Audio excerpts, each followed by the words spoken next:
This happened in the summer of 2021, and even now, years later, I still get chills when I think about it. It wasn't just some strange night in the woods. It was something that made me question what's real and what isn't. My dad, Alan, and I had been planning a weekend camping trip for weeks. Life had been stressful for both of us, honestly, and heading into the quiet always seemed like the reset things. We settled on a place called Black Hollow State Forest in northern Wisconsin. It wasn't one of the more popular tourist parks, but that's what we liked about it.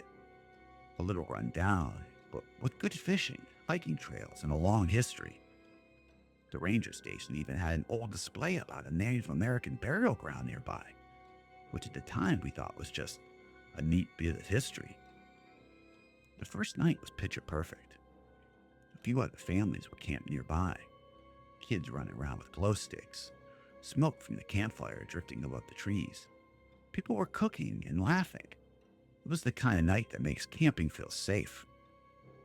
The second night was the one that changed everything. When we checked in that afternoon at the ranger's office to rent a canoe, the woman at the desk casually mentioned, "Looks like you two are the only ones left tonight. No other bookings." At first, that sounded amazing. A whole campground to ourselves. We even joked about how it felt like we had reserved the entire forest. That excitement carried us through the day. Hiking trails, swimming near the falls, even sitting by the river just listening to some true crime podcast, laughing at ourselves for leaning into a creepy atmosphere. But the walk back to our campsite at dusk felt different. The air was heavier, like it was hard to breathe. The woods, which had been full of birds and insects during the day, were dead silent. The trees stretched on endlessly, and the fading light had this strange bluish tint that made everything feel unreal, like we had wandered into some type of dream we couldn't wake up from. My dad stopped walking at one point, staring into the trees, and said quietly, "Doesn't this feel wrong? Like we're not supposed to be here?" I mean, he never said things like that. And the truth was, he was right. Something was off. We tried to shake it off once we got back to camp. We built a fire and roasted hot dogs, cracked open a couple beers, and played music on this little Bluetooth speaker we brought. But the feeling lingered. And by the time the fire was our only light, I couldn't ignore it anymore. Then came the sound. A bang echoed from the direction of the river, like a tree snapping in half or something massive slamming against the ground. It was close. Both of us jumped up, grabbing our flashlight, scanning the trees. Just nothing. Just this light reflecting off the bark. So, we laughed nervously. Maybe a branch fell or Bigfoot finally showed up, I said, trying to make a joke, but neither of us were convinced. Minutes later, another bang. Louder. This time further away, like it had moved, and then another, and another, and each one coming from a new direction, circling.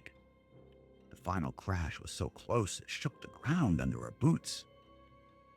Dad froze at the tent flap, staring into the darkness. His face went pale as he whispered, "Something's out there. It's just standing there." I didn't want to look. I didn't want to see what he was seeing. We scrambled into the tent, zipped it up, and sat in silence. The fire outside hissed and popped, the only thing keeping the woods from swallowing us whole. Dad sat by the door, clutching the only weapon we had, a small camping knife that suddenly felt laughably useless.